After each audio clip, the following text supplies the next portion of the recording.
Looks like I may have messed up a little bit. Sorry about that. Let's go back and we'll introduce myself. I'm Jeff, and today we're going to be decorating cookies, Halloween cookies specifically. We've done this for the last couple weeks. Last week, the first week we had done fall shapes. The second week we started doing Halloween, and last week we did a tombstone, a rat, a bat, and a moon, sort of a crescent moon. And so that was our first set of Halloween designs. Our set today that we're going to be working on are a spider web, and a mad scientist's beaker. So those are the things that we're going to be working on first of all. Next week we'll have another set of designs, and then the week after that, which is the day before Halloween, we'll have a final set of designs. So if you have to jump out or can't stay for this entire session, we are going to be doing the same thing the next couple weeks. And then hopefully into November and even December, we'll be shifting into more fall and Thanksgiving, and then going into Christmas designs. But the first cookie that we're starting in on, I can go ahead and show you that again, is our Black Widow spider. First thing I did was I laid down the red hourglass shape for the hourglass on the back of the spider. And I went ahead and I filled that in, flooded it, as the technique I used in the last couple sessions. And then I took sanding sugar and sprinkled it over the top and brushed away as much of the excess as I could. Now I'm laying down the body of the spider. You don't want to lay down the body at the same time that you lay down the hourglass if you are planning to add sanding sugar to the cookie at this point. If you want to come in later and add it, you can do that. You can decorate the entire cookie and then come back. But if you are going to be laying down all the colors at once and you want to use sanding sugar, you want to just outline and fill in the area where you want the sanding sugar, and then sand that, and then go in and fill the rest of it in later. So back to the cookie, I have outlined the body of the spider, and now I'm going in and sort of drawing an outline around that hourglass shape. And then I'm just going to go in and fill in the body of the spider. You see I chose purple for this. It's a little unusual for me. Usually I try and go with reality as much as possible, but I thought we'd have a little bit of fun with color today. So I've got the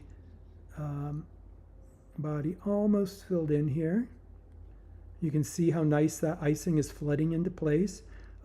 That's the whole technique that we're using here. So there we've got the body, and it looks like there's a little color on there, but when I turn it sideways, you can see there's no color on the head of the spider. Next, we're going to go in and put in just, we can consider them little pinchers or little antenna. When I was doing my research about Black Widow spiders, I saw those, so I went ahead and put those in. Now we're going to take a slightly different color, and we're going to put the legs on the spider. I've got a dark color icing, a black, and this icing is a little bit thicker than the purple that we put down, because I want the lines for the spider's legs to stay a little bit more distinct. I don't want them to spread out too much. If the icing's too thin, it will spread out, and it'll run the risk of sort of filling in your design even though you don't want it to. So I'm using a thicker icing, which is really going to hold a nice shape. And then we're just going to use that real estate from the cookie and fill in the spider's legs, giving them a little bit of a bend, so you can kind of see how spindly they are. That's kind of fun. And then we'll go and do the same thing on the other side. And with the spider's legs, they all come out of the body at about the same spot. So we want to sort of emulate that as much as possible with our cookie. You can see that this particular cookie cutter has a lot of cookie accounted for the legs. And if you filled that in, your spider might look a little strange. Not that it would be a bad thing, but you wouldn't have distinct legs on your spider that you get if you use this sort of an approach. Now I'm just going to go back and go back over the lines that I had drawn and just make them a little bit thicker so that you've got a little bit more substantial legs on your spider. So we'll just go around and just follow the lines that we had initially laid down. Okay.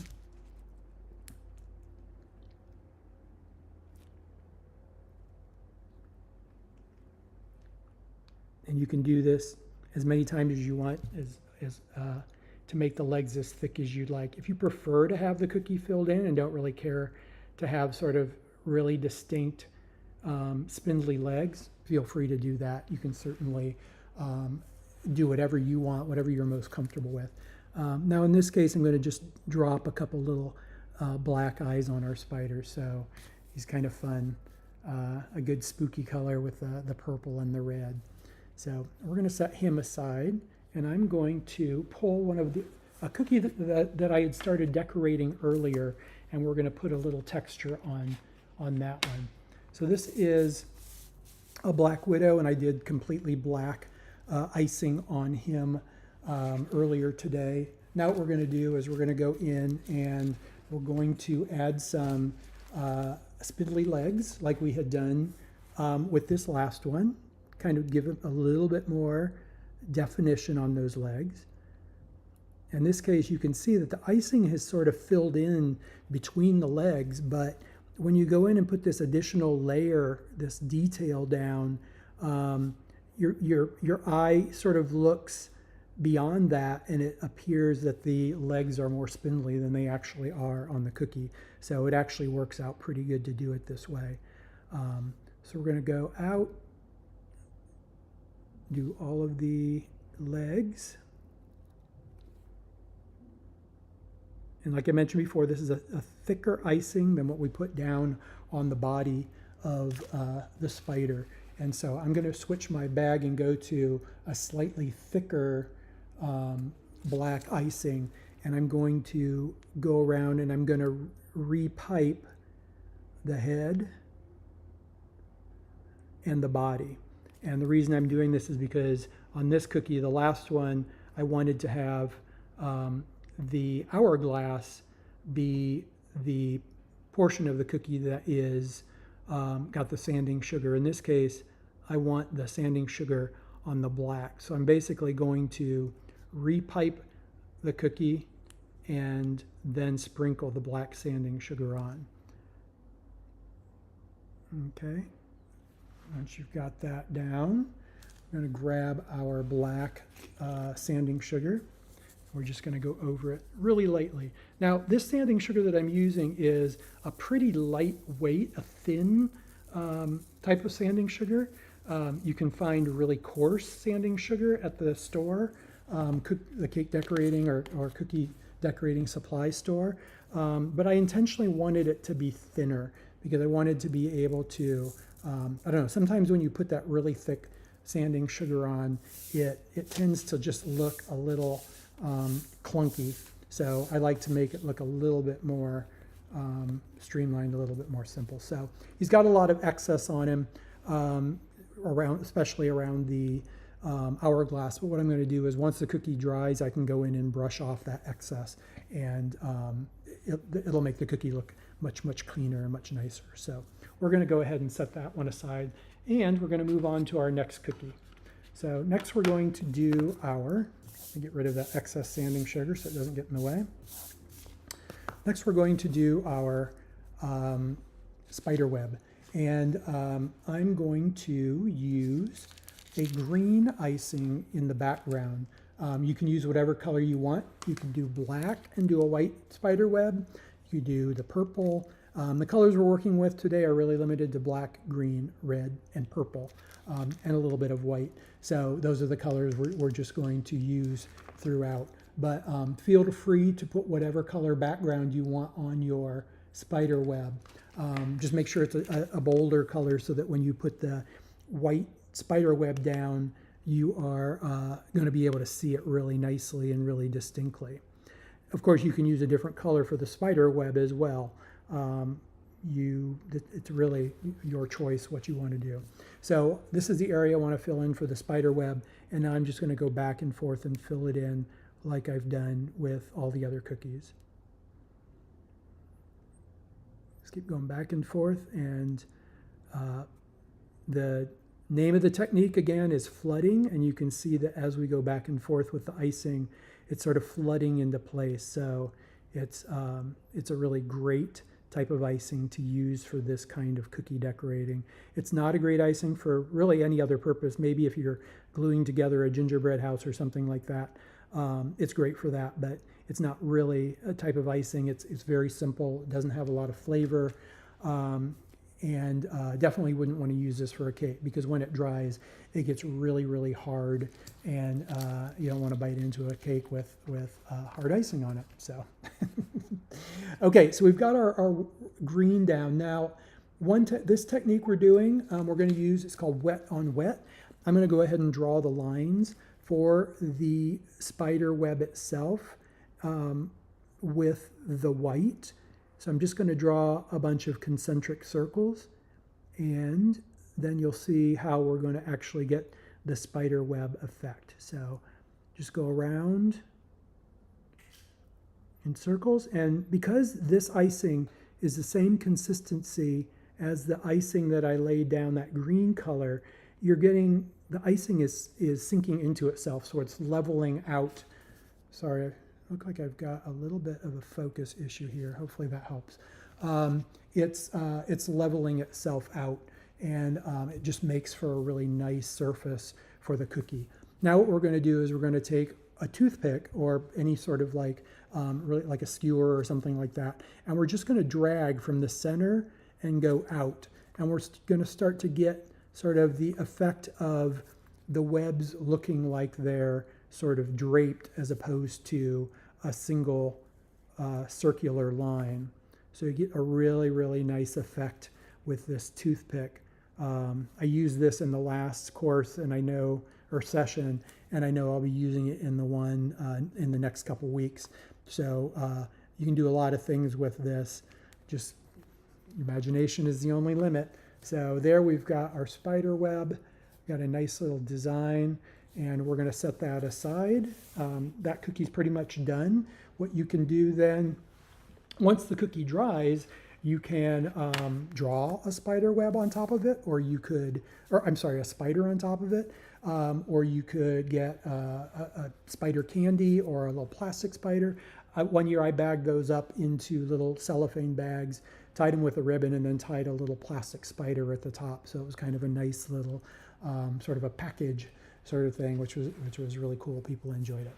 Okay, so earlier today I laid down a base coat of that same color green on a cookie base, and we're going to apply a slightly different type of spider web to this. So rather than, because this is already dry, you can touch it and you're not going to get, the color is not going to sink down. We want to go in and draw the spider web. So in this case, we're going to be drawing it, and we're going to be drawing the little drape shape. And everything's going to be sort of done by hand. So just got to get my icing to flow. Sometimes it can be a little particular. Okay, so this should be good. So what we're going to do is we're just going to draw the lines across the spider web. And if you like this technique and don't want to hassle with the other, this is a great way to make a spider web. It really depends on what you're doing and what you're going to do with the cookie afterwards. If the spider web is the design, then this is a great way to show it.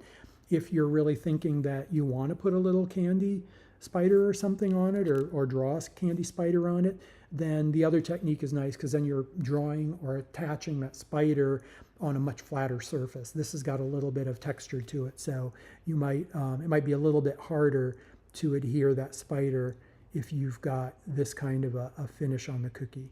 But again, it's going to look cool no matter what, so you do what you want to do. So there you can see we've got sort of that nice draped spider web, similar look to what we got when we used the wet on wet technique. But again, this is more distinct. You definitely get the white lines much, much bolder and much more defined than you got in the other, which if that's what you like, that's great. I like the other technique because spider webs are so delicate So it's kind of fun to have a technique that allows the spider web to be super delicate. So there we've got our nice little spider web drawn out. And then if you're inclined, I did find some candies at Target, little gummy spiders. So you can easily just sort of drop that in place while the icing is wet, and you just got a really nice effect of the spider climbing into his web. So if you do have a little 3D spider, this is a good time to adhere that to the cookie. Here's another cookie that we've got, and this one I use purple as a background and use the wet on wet technique and use the toothpick. What I'd like to do though is draw the lines out from the center of the spider web, because they disappear a little bit, or you don't get a distinct line when you use that wet on wet technique. So this is sort of a hybrid of both. You can get the distinct lines from the center out, but you can also get sort of the wispier lines of the little bunting or the little arcs that make up the spider web. So this is kind of another fun way to do it. And a lot of this depends on whether you have the time to do it, if you want to put this much time. The first technique that I showed you, you can do that entire thing in one sitting. You don't have to go back or wait till the cookie dries and then go back and finish it up. This technique, you let that first technique dry, and then you go in and put in some additional detail. And then the second technique, you lay down that base coat, and then you go in and apply the spider web. So I've got another color of little spider that I'm going to go ahead and put on that cookie. So those are kind of fun. I was really happy that I was able to find the spider web, or the gummy spiders this year. I wasn't able to find them in the past, so really fun that we got to do that this time. Okay, our third design, our final one for today, is I'm calling it the Mad Scientist's beaker. And for this, we're going to be using the green, the bright green again. I really like that color, especially for Halloween. So we're going to put down the icing in the areas that we want to represent the liquid. So we're not going to go up to the very top. We're going to start maybe an inch down from the top of the cookie, so that it represents that, like that the beaker isn't 100% full. I'm also coming in a little bit further from the edge, so maybe 1/4 of an inch from the edge of the cookie, whereas I usually get a little bit closer. But because we're going to be laying down the outline of the beaker, I wanted to give myself a little bit of extra space to work with. So just going to go in and fill the area that I outlined, because I want that to represent the liquid that's inside the beaker. Go back and forth. All right. And at this point, you have a few options. You can leave it as it is, just leave a nice green beaker, and then put the outline of the glass jar on there. I'm going to do something this is kind of new for me this year.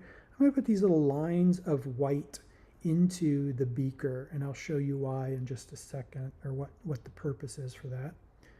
So I'm going to lay down a few of those, and I'm going to take my toothpick. Again, this is wet on wet, so the first layer was still wet while I was putting the second one down, and I'm just going to sort of go back and forth and turn those into little wisps. Maybe they're a ghost inside the beaker. Maybe it's just some of the poison, if it's a poison inside the beaker. Maybe it's just sort of dissolving. If you want, you can make them into little ghosts. It's a lot of fun. You can kind of play around with different ideas for that. So we've got that laid down. Now, another thing I'm going to do is I'm going to make some bubbles inside the beaker. And what I did is I have a slightly lighter color green that I'm going to use to represent those bubbles. If I put down the same exact color, that darker green, then it would just sink down in, and you wouldn't actually see the bubble. It would disappear. So we're going to go in and just put a few of these little dots of this lighter color green in, and hopefully you can see that on the video.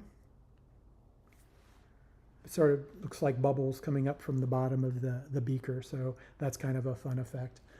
If you want to, I've got some coarser grained sanding sugar, and I'm just going to put a few sprinkles of that in.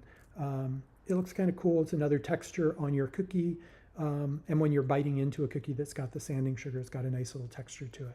So that's kind of a fun thing that you can do with it. So let me brush those away, and I'll turn it so you can see. There you can see the cookie. It's got something going on inside the beaker, which is kind of fun. I'm going to use my toothpick and just kind of push any of those pieces of coarse sugar that are still outside the cookie. I'm going to push them into the icing, because when I lay down that outline for the glass bottle, I don't want that to get in those pieces of sugar to get in the way.